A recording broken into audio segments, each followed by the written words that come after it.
민수기 29장 26절부터 31절까지의 말씀입니다.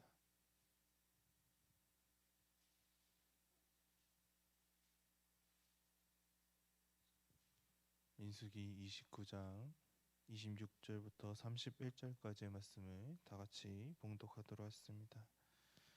다섯째 날에는 수송아지 9마리와 순양 5마리 1년 되고 흠없는 순양 14마리를 드릴 것이며 그 소재와 전제는 수송아지와 순양과 어린 양의 수요를 따라서 규례대로 할 것이며 상번제와 그 소재와 그 전제 외에 순염소 1마리를 속죄제로 드릴 것이니라. 여섯째 날에는 수송아지 8마리와 순양 2마리와 1년 되고 흠없는 순양 4마리를 드릴 것이며 그 소재와 전제는 수송아지와 순양과 어린 양의 수요를 따라서 규례대로 할 것이며 상번제와 그 소재와 그 전제 외에 순염소 1마리를 속죄제로 드릴 것이니라. 아멘. 민수기 29장에서는 7번째 달에 이스라엘 백성들의 절기에 대해서 다루고 있습니다. 처음 등장한 것이 나팔절이고 그리고 속죄일이 등장합니다. 그리고 우리가 계속해서 보고 있는 본문은 이 장막절이라고 부르는 초막절에 관한 것입니다. 민수기에서는 이 장막절에 대해서 다음과 같이 소개하고 있습니다. 민수기 29장 12절의 말씀을 다 같이 읽도록 하겠습니다. 민수기 29장 12절의 말씀입니다. 일곱째 달 다섯째 너희가 성회로 모일 것이요 아무 일도 하지 말 것이며 이래 동안 여호와 앞에 절기를 지킬 것이라. 아멘. 일곱째 달 15번째 날에 이루어지는 것이 바로 이 장막절이라고 부르고 또 초막절이라고 부르는 이 초막절입니다. 그래서 성회에 모이고 아무 일도 이들은 하지 않았습니다. 그리고 이 기간이 7일이라는 시간이 있습니다. 이 기간 동안 하나님께 절기로 이들은 지키게 됩니다. 레위기에서는 이 초막절에 대해서 이렇게 또한 소개를 하고 있습니다. 레위기 23장 40절의 말씀을 우리가 쉬운 성경으로 보도록 하겠습니다. 레위기 23장 40절의 말씀입니다. 너희는 첫째 날에 좋은 나무에서 열매를 거두어 드리고 종려나무 가지와 잎이 무성한 나무의 가지와 시냇가의 버드나무 가지를 꺾어서 7일 동안 너희 하나님 여호와 앞에서 즐거워하여라. 아멘. 초막절의 첫째 날에 좋은 나무에서 얻은 열매와 종려나무 가지와 잎이 무성한 가지 그리고 시냇가의 버드나무 가지를 꺾어서 7일 동안 하나님 앞에서 즐거워하라고 하나님께서는 말씀하셨습니다. 그렇다면 이러한 열매와 나뭇가지들을 왜 하나님께서는 준비하라고 하셨을까요? 그것은 다름이 아니라 잎이 푸르른 이 가지들이 초막에 장식하는 것은 오아시스와 같이 물이 풍성한 땅을 상징하고 있습니다. 그리고 이것은 앞으로 이 이스라엘 백성들이 들어갈 그리고 하나님께서 약속해 주신 가나안 땅을 또한 보여주고 있습니다. 그리고 이것을 하나님께서 절기로 지키라고 말씀하셨습니다. 그리고 이 절기를 해마다 지켜야 되는 절기였습니다. 레위기 23장 41절의 말씀을 보도록 하겠습니다. 레위기 23장 41절의 말씀입니다. 너희는 매년 이래 동안 여호와께서 이 절기를 지킬지니 너희 대대의 영원한 규례라. 너희는 일곱째 달에 이를 지킬지니라. 아멘. 이 초막절은 매년 지켜야 하는 절기였습니다. 그리고 이것은 이들만 지킬 것이 아니라 후손까지 지켜야 하는 여호와 하나님의 규례였습니다.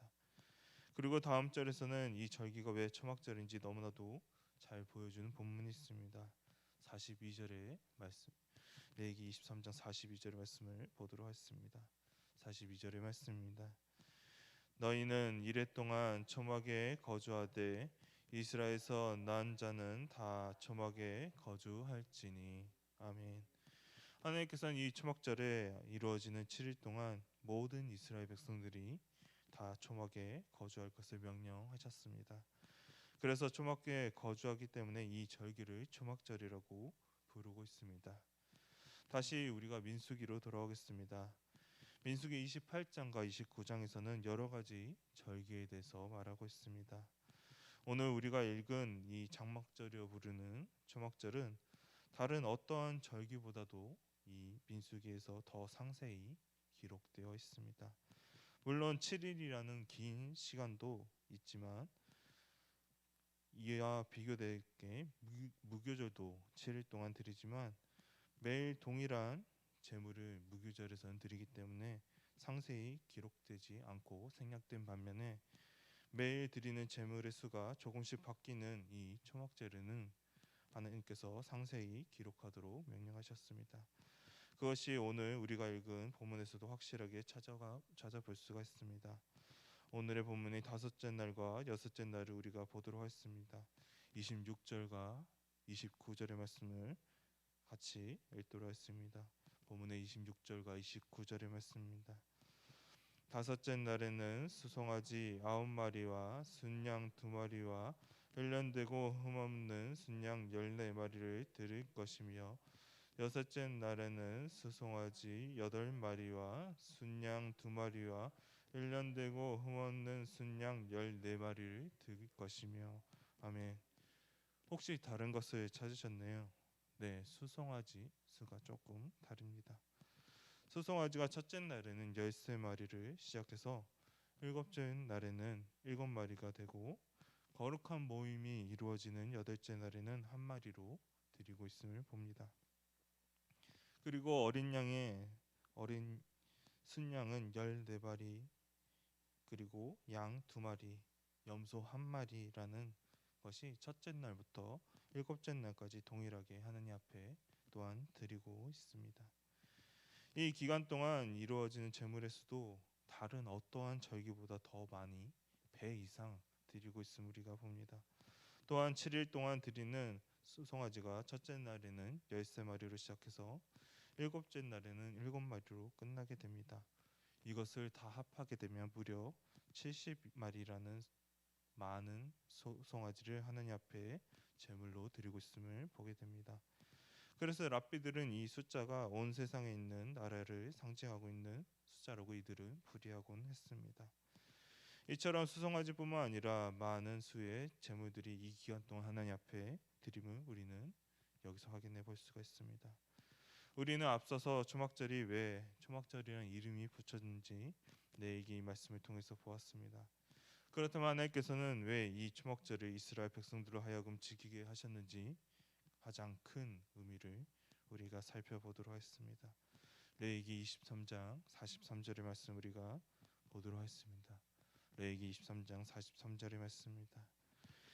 이는 내가 이스라엘 자손을 애굽 땅에서 인도하여 내던 때에 초막에 거주하게 한 줄을 너희 대대로 알게 함이니라. 나는 너희의 하나님 여호와니라. 아멘. 초막절이 가진 가장 큰 의미는 하나님께서 출애굽 때 베푸셨던 은혜와 이스라엘 백성들의 광야 생활을 하면서 초막에서 살았던 것을 기념하는 것에 있었습니다.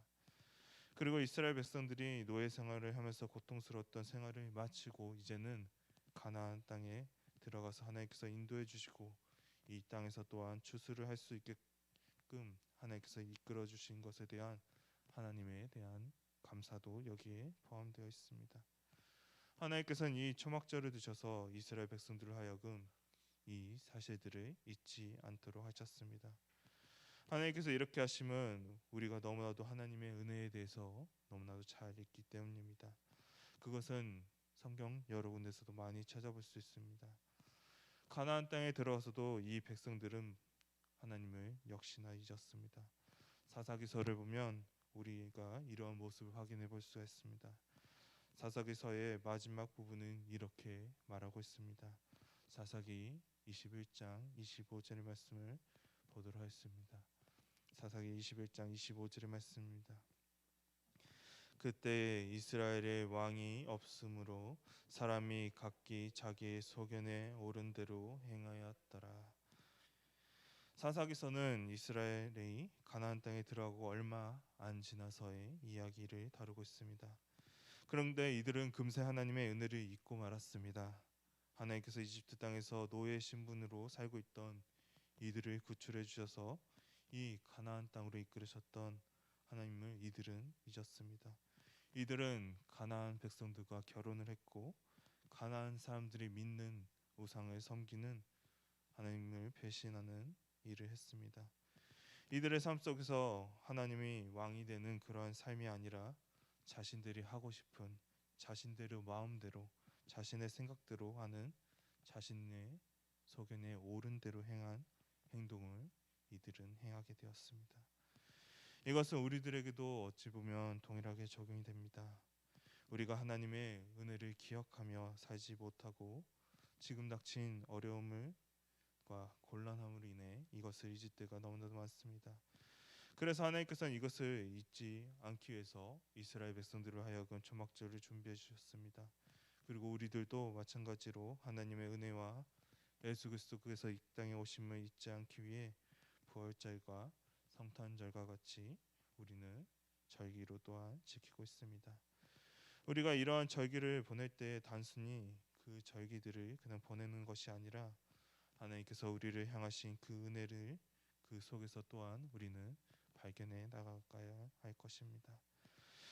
그러나 시대는 점점 악해지만 갑니다. 자신의 소견에 옳은 대로 행하는 것이 바로 이 시대이고 또한 이것이 오늘날에도 동일하게 적용되고 있습니다. 정말 우리가 하나님께서 우리를 향하신 그 사랑과 우리는 그 은혜를 잊지 말아야 합니다. 내 소견대로 내 중심대로 사는 삶이 아니라 하나님 중심대로 하나님의 관점대로 살아갈 수 있는 우리 미아교회 성도님 되기를 소망합니다. 다 같이 기도하도록 하겠습니다.